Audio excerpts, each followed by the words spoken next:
Blessed is he that readeth, and they that hear the words of this prophecy, and keep those things that are written therein, for the time is at hand.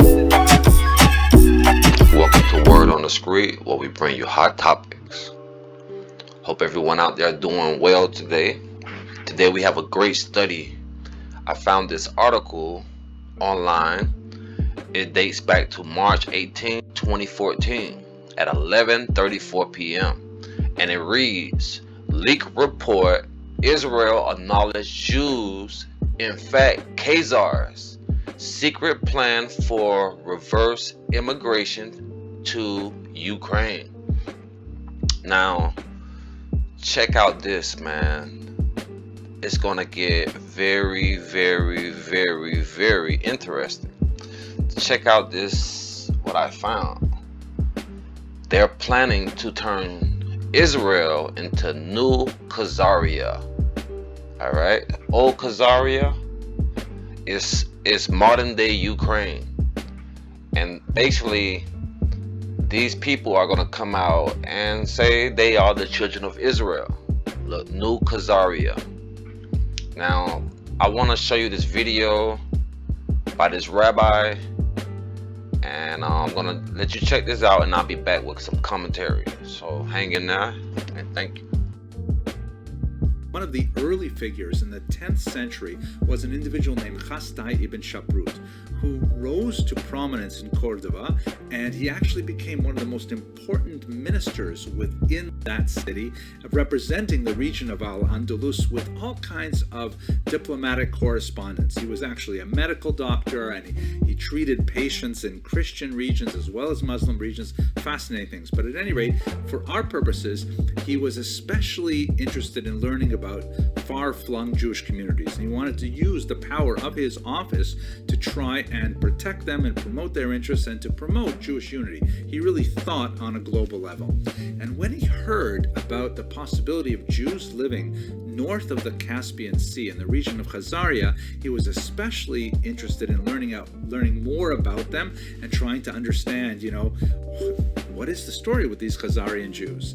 Now, we'll get to the actual story of the conversion of the Khazars shortly. It occurred about 200 years prior to this correspondence. But just to look at this map here, you can see that Khazaria is located north of the Caspian Sea, in the region which would be today Ukraine, especially eastern Ukraine. And it is notably distinct from the Christian regions to the west and the Muslim regions to the south. That will become very significant in just a moment. At any rate, according to the history of the documents as we have them, Khazar ibn Shaprut sent messengers out to Constantinople hoping to reach the kingdom of the Khazars. However, when they got there, they were blocked by the local Byzantine authorities, who would not allow these messengers from Spain to traverse the territory and make their way out there. And so they were forced to sit tight in Constantinople, which is, by the way, in contemporary terms, Istanbul. So they're sitting there, and they passed off their letters, and which apparently, according to the story of the correspondence, made their way to Khazaria, and a King Joseph read the letters from Khazar ibn Shaprut in Spain and composed a response. This was an amazing thing. When it reached Khazar ibn Shaprut in Spain, it was such a tremendous, it's like getting a letter from the moon. Oh my gosh, Jews in Khazaria? Who are they? How did they get there? And so on. So I have to burst a bubble right now and suggest that it is very likely that these letters themselves were forged, that they were not actually communicated to a King Joseph and then returned from Khazaria to Spain. That does not necessarily mean that there were not Khazarian Jews in Spain, but that this particular set of correspondence is probably a forgery. Let's look, though, at some of the evidence for Jews in Khazaria. Just one piece, which I find most fascinating. This is a document from the famous Cairo Geniza, and it dates roughly from this period, a little bit later. It's actually a rather remarkable document. It is a little tzettel. It's like or a kvittel. It's a document asking for financial charitable support for a traveler who comes apparently from the city of Kiev. You can see here, there's one, it's a little bit hard to read, but it looks like the letters Kuf, Yuf, Yud, Yud, Vav, Ves, which would spell Kiev or Kiev, and it appears to be a document from Khazaria. This is reinforced by the fact that at the bottom, you actually have these Khazarian runes written, which translate to the phrase, I have read it. Now, there's a lot to say about what's going on. Who was it who signed these documents? What does it say about the nature of Jews and Khazari and so on? And I would recommend you have a look at some of my longer videos on this topic to understand some of that context. Okay, here's the letter between Hasdai and King Joseph, the correspondent letter. I'll be right back. Edit. Hasdai's letter to King Joseph, edit. I, Hasdai, son of Isaac, son of Ezra, belonging to the exiled Jews of Jerusalem in Sepharad, a servant of my lord the king, bow to the earth before him and prostrate myself towards the abode of your majesty from a distant land. I rejoice in your tranquility and magnificence and stretch forth my hands to God in heaven that he may prolong your reign in Israel. Praise be to the beneficent God for his mercy towards me. Kings of the earth, to whom his Abd-Rahman's magnificence and power are known, bring gifts to him, conciliating his favor by costly presents, such as the king of the Franks, the king of the Jebulim, who are Germans, the king of Constantinople, and others. All their gifts pass through my hands, and I am charged with making gifts in return. Ibn Shaprut, who knew several languages, received these embassies. Let my lips express praise to the God of heaven, who so far extends his loving kindness towards me, without any merit of my own, but in the fullness of his mercies. I always ask the ambassadors of these monarchs who bring gifts about our brethren the Israelites, the remnant of the captivity, whether they have heard anything concerning the deliverance of those who have languished in bondage and have found no rest. He was anxious to know if the 10 lost tribes existed as an independent Hebrew state anywhere. At length mercantile emissaries of Khorasan, a land southeast of the Caspian Sea in modern North Iran, told me that there is a kingdom of Judah which is called Khazar. But I did not believe these words, for I thought that they told me such things to procure my goodwill and favor. I was therefore wondering, till the ambassadors of Constantinople came, between 944 and 949, with presents and a letter from their king to our king, and I interrogated them concerning this matter. They answered me, it is quite true, and the name of that kingdom is Khazar. It is a 15 days journey by sea from Constantinople, but by land many nations intervene between us. The name of the king now reigning is Joseph. Ships sometimes come from their country to ours bringing fish, skins, and wares of every kind. The Khazars, great traders, got their wares from the Rus to the north. The men are our confederates and are honored by us. There is communication between us by embassies and mutual gifts. They are very powerful. They maintain numerous armies with which they occasionally engage in expeditions. When I heard this report, I was encouraged, my hands were strengthened, and my hope was confirmed. Thereupon I bowed down and adored the God of heaven. Hasdai was happy. Christians could no longer say the Jews were without a country as a punishment for their rejection of Jesus. I pray for the health of my lord the king, of his family, and of his house, and that his throne may be established forever. Let his days and his son's days be prolonged in the midst of Israel.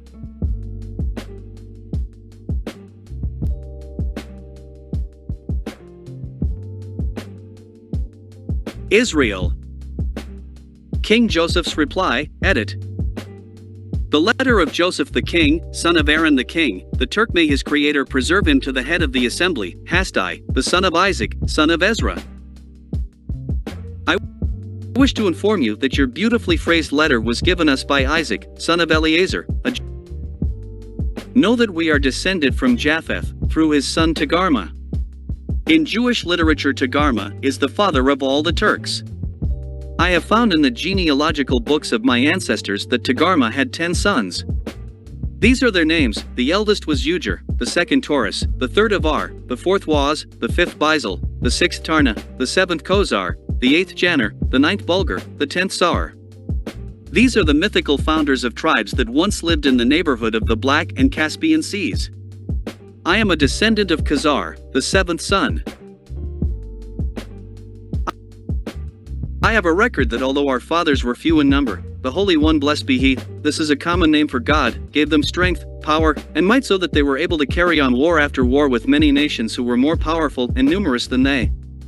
By the help of God, they drove them out and took possession of their country.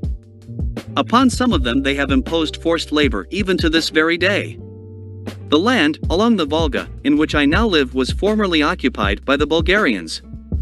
Our ancestors, the Khazars, came and fought with them, and, although these Bulgarians were as numerous as the sand on the shores of the sea, a reference to the book of Joshua, they could not withstand the Khazars. So they left their country and fled while the Khazars pursued them as far as the Danube River. Up to this very day the Bulgars camp along the Danube and are close to Constantinople. The Khazars have occupied their land up till now. After this, several generations passed until a certain king arose whose name was Bulan. He was a wise and God-fearing man, trusting in his Creator with all his heart. He expelled the wizards and idolaters from the land and took refuge in the shadow of his wings. After this his fame was spread broadcast. The king of the Byzantines and the Arabs who had heard of him sent their envoys and ambassadors with great riches and many great presents to the king, as well as some of their wise men, with the object of converting him to their own religion. The Byzantines and Arabs hoped to stop the raids of the Khazars by converting them and later make them allies through shared faith. But the king, may his soul be bound up in the bundle of life, a standard burial phrase for Jews, with the Lord his God being wise, sent for a learned Israelite. The king searched, inquired, and investigated carefully and brought the sages together that they might argue about their respective religions. Each of them refuted, however, the arguments of his opponent so that they could not agree. When the king saw this, he said to them, "Go home, but return to me on the third day." On the third day he called all the sages together and said to them, "Speak and argue with one another and make clear to me which is the best religion." They began to dispute with one another without arriving at any results until the king said to the Christian priest, "What do you think? Of the religion of the Jews and the Muslims, which is to be preferred?" The priest answered, "The religion of the Israelites is better than that of the Muslims." The king then asked the Qadi, "What do you say? Is the religion of the Israelites, or that of the Christians, preferable?" The Qadi answered, "The religion of the Israelites is preferable." Upon this the king said, "If this is so, you both have admitted with your own mouths that the religion of the Israelites is better, wherefore, trusting in the mercies of God and the power of the Almighty, I choose the religion of Israel, that is, the religion of Abraham. If that God in whom I trust, and in the shadow of whose wings I find refuge, will aid me, he can give me without labor the money, the gold, and the silver which you have promised me. As for you all, go now in peace to your land." From that time on the Almighty helped Bulan, fortified him, and strengthened him. He circumcised himself, his servants, attendants, and all his people. Arabic sources say the royal family and nobility became Jews, but most of the commoners did not. Then Bulan sent for and brought from all places wise men of Israel who interpreted the Torah for him and arranged the precepts in order, and up to this very day we have been subject to this religion. May God's name be blessed, and may his remembrance be exalted forever. Since that day, when my fathers entered into this religion, the God of Israel has humbled all of their enemies, subjecting every folk and tongue round about them, whether Christian, Muslim, or pagan. No one has been able to stand before them to this day, about 960. All of them are tributary. But only about 10 years later Joseph was defeated by Sviatoslav I of Kiev, 969. After the days of Bulan there arose one of his descendants, a king Obadiah by name. The name means God's servant, who reorganized the kingdom and established the Jewish religion properly and correctly. He built synagogues and yeshivot, brought in Jewish scholars, and rewarded them with gold and silver. The Jewish scholars could have come from Baghdad and Constantinople. They explained to him the Bible, Mishnah, Talmud, and the order of divine services. The king was a man who revered and loved the Torah. He was one of the true servants of God. May the divine spirit give him rest.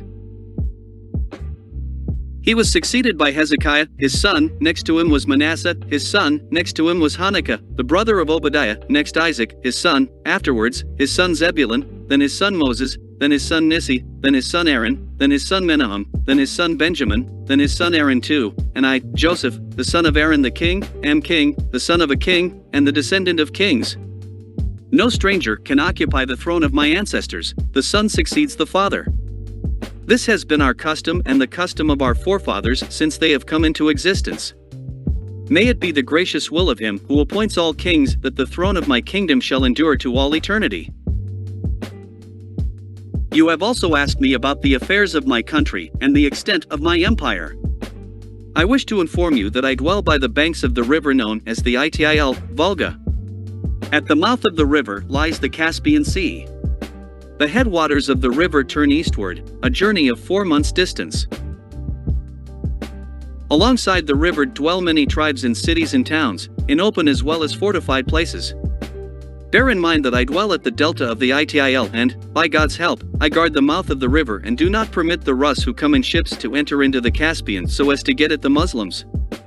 Nor do I allow any of the Muslims, enemies who come by land to penetrate as far as Derbend, an Arab city, was the gate through which the nomads of Eastern and Southern Europe hoped to rush through and raid the rich towns of Asia Minor. I have to wage war with them, for if I would give them any chance at all they would lay waste the whole land of the Muslims as far as Baghdad. You have also asked me about the place where I live. I wish to inform you that, by the grace of God, I dwell alongside this river on which there are situated 3 capital cities. The Queen dwells in one of them, it is my birthplace. It is quite large, built round like a circle, the diameter of which is 50 parasangs. The king lived in an island in the Volga. There were also towns on both banks. Jews, Christians, and Muslims live in the second city. Besides these there are many slaves of all nations in it. It is of medium size, 8 square parasangs in length and breadth. In the third I reside with my princes, officers, servants, cupbearers and those who are close to me. It is round in shape and its diameter is 3 parasangs. The river flows within its walls. This is my residence during the winter. From the month of Nisan, March to April, on we leave the city and each one goes forth to his vineyards, fields, and to his work. You mentioned in your letter that you yearn to see my face. I also would very much like to see your pleasant countenance and the rare beauty of your wisdom and greatness. Would that it were according to your word? If it were granted me to be associated with you and to behold your honored, charming, and pleasant countenance, then you would be as my father and I as your son. According to your command would all my people be ruled, and according to your order and discreet counsel would I conduct all my affairs. Farewell. Alright, welcome back. Now, what we're going to do now is go through this article, The Times of Israel. Alright, the blog Jim Ward. Alright, now, leak report, Israel acknowledged Jews, in fact, Khazar's secret plan for reverse migration to Ukraine. Alright, so let's go through the article.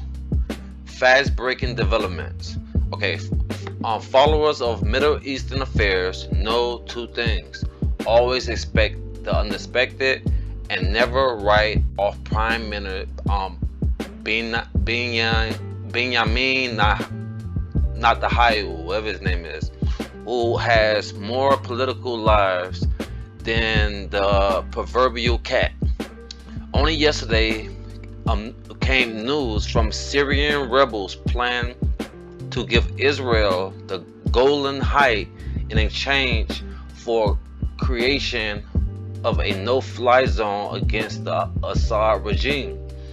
In an even bolder move, it is now revealed Israel will now withdraw its settlers from the communities beyond the settlement block and relocate them, at least temporarily, to Ukraine.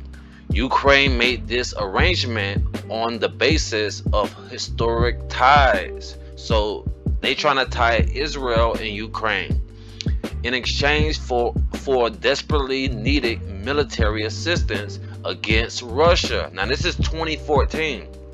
This surprise turn the events had an even more surprising origin: genetics, a field which Israeli scholars have long excelled. Alright, a warlike Turkic people, a mystery. It is well known that sometimes in the 8th to 9th century, the Khazars, a warlike Turkic people, converted to Judaism and ruled over a vast domain in what became southern Russia and Ukraine. What happened to them after the Russians destroyed the empire around the 11th century has been a mystery. Alright, so this Russia and Ukraine war goes back, but check this out. Many have speculated that the Khazars became the ancestors of the Ashkenazi Jews, which is the people that live in Palestine today. Alright, the Khazar Empire, alright, from J.H. Schiffler, I'm not good with those names, map of the empire of Charlemagne and that of the Arabs. Okay, and this is the Strasbourg 1857 map. Now, the Arabs have long cited that the Khazar hypothesis in an attempt to deny Jewish historical claim to the land of Israel. So basically, they're trying to connect Ukraine and Israel and cause these people to be called the children of Israel. Let's continue. During the UN debate over Palestine partitions, all right. So, okay.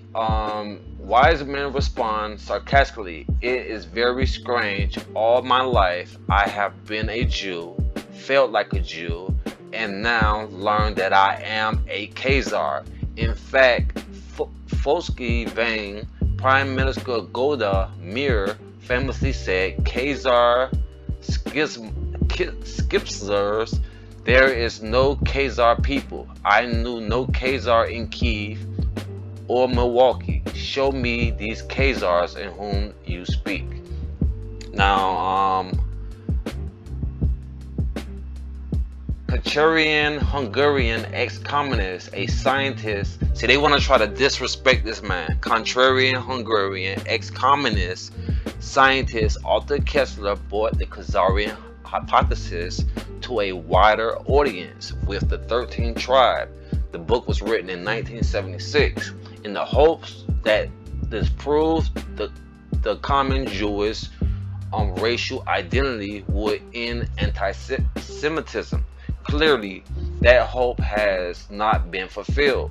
Most recently, left-wing Israeli historian Shlomo Sands, the invention of Jewish people, took Kessler theory in a direction it had not intended, arguing that because Jews were a religion community descended from converts, they do not constitute a nation or need a state of their own. And this is true. Scientists, however, dismiss Khazar hypothesis because of genetic evidence did not add up. All right, so here we go. Now let's drop down here.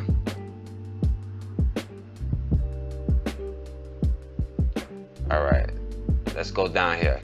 Khazaria 2.0. All Jews who wish to return would be welcomed back into conditions, also citizens. Okay, welcome back without conditions as citizens, Salakia. The more so if they take part in a promised infusion of massive Israeli military assistance, including troops, equipment, and construction of new bases. If the initial transfer worked, other West Bank settlers would be encouraged to relocate to Ukraine. So they're trying to do a switch as well. After Ukraine, bolstered by this support, reestablished control over all its territory, the current anonymous Republic of Crimea would once again become the autonomous Jewish domain, the small-scale successor of the medieval empire of Khazaria, as a peninsula to was once known. All right, would be called in Yiddish Khazari. Alright? Alright, let's read this part right here. The Khazar Empire map of Europe in the ages of Charles the Great. From Charles. Alright, so let's check that out.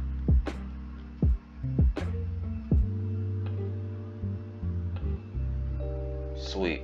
Now, the Khazarians did not have to live within the Auschwitz borders. As you know, the spokesman continued, the Prime Minister has said time and again, we are proud of ancient people whose history here goes back 4,000 years. The same is true of the Khazars, just back in Europe and not quite as long. But look at the map. Khazars did not have to live with Auschwitz borders, okay? As Prime Minister said, no one will tell the Jews where they may or may not live on historic territory or their existence as a sovereign people. He is willing to make painful sacrifices for peace, even if it means giving a part of our biblical homeland in Judea and Samaria. But then you have to expect us to exercise our historical rights somewhere else. We decided, dang, these people trying to take over the world for real, and they don't want you to say that. We decided this will be on the shore of the Black Sea. So the war in Ukraine right now is about this, what we're reading about, where we will, okay, I don't know what that word is, people from more than 2,000 years, autocensius, I don't know. All right, even the great non-Zionist historian Simon Dubnow said we have the right to colonize Crimea. So these people in Israel think they have the right to colonize Crimea. It's in all the history books. You can look it up. Wow. Now, we like to think of it as sort of a homeland away from home, adding anonymous intelligence source, or the original ones, he said with a wink. After all, Herzl wrote about the old new land, didn't he? And the transition shouldn't be too difficult for the settlers now. And no, they still get to feel as if they were our pioneers, experience danger, construct new houses, carry weapons. The women can continue to wear scarves on their head, and the food won't be very different from what they already eat. Wow, this is crazy. In retrospect, we should have seen this coming, said the Federal State Department Arabis, ticking off the signs on his finger. The second notice report that Russia was cracking down on Israeli smuggling of Khazar artifacts, and the decision of both Spain and Portugal to give citizenship to descendants of their expelled Jews, as well as evidence that former IDF soldiers were already leading militias in support of Ukrainian government. Now, this article was written in 2014, way before this war that started in Ukraine. And now, also maybe the possibility that the missing Malaysian jet was diverted to Central Asia. Wow. So the missing Malaysia jet was diverted to Central Asia. Wow. Okay, a veteran Middle East journalist said it's problematic, but it is a perverse way brilliant. In one fell swoop, BB had managed to confound friends and foe alike.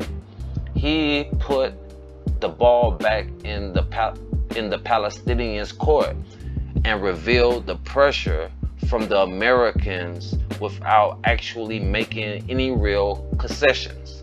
Meanwhile, by linking up with the Syrian rebels in Ukraine, as well as Georgia and Azerbaijan, he compensated for the loss of the Turkish alliance and put pressure on both Assad and Iran. And the new Cypriot Israeli gas deal props up Ukraine and weakens the economic leverage of both Russia and the Gulf oil states. Just brilliant. Wow, this is crazy. So this is a picture of the Khazarian barbarian warrior with prisoner. So they have a prisoner right here. It's an Asian man.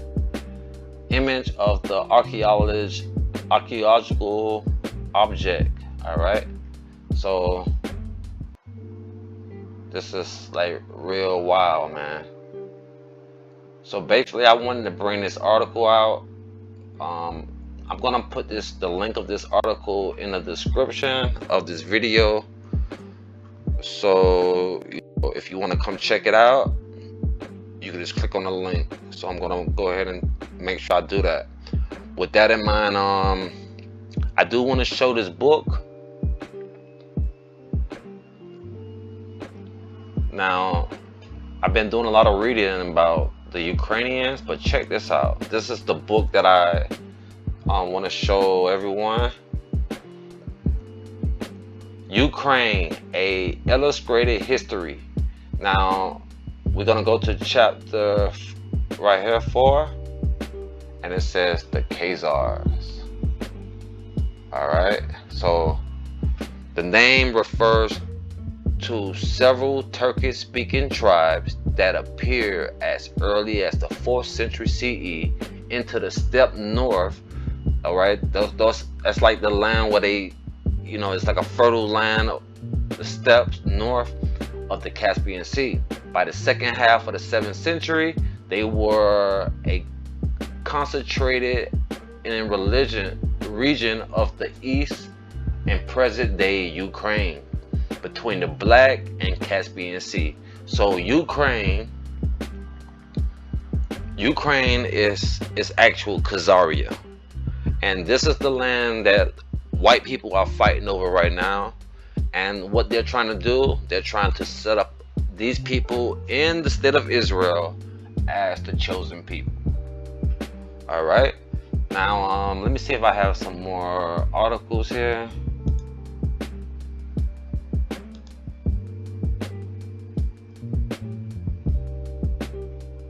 All right, here's another book I could share.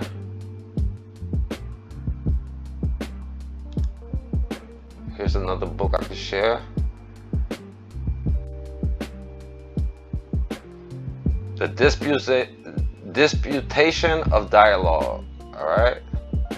So, for my readers out there, go check it out. Go to Internet Archives. You put the name of the book in, and some books you can borrow on the hour. It's very simple. But with that in mind, I appreciate you watching Word on the Street, where we bring you hot topics and also news about our community and history. All right, and we also break down the Bible. With that in mind, thanks for watching Word on the Street. Until next time, peace. Yeah, welcome to Word on the Street. Struggle, hard times in our community. Yeah, Word on the Street.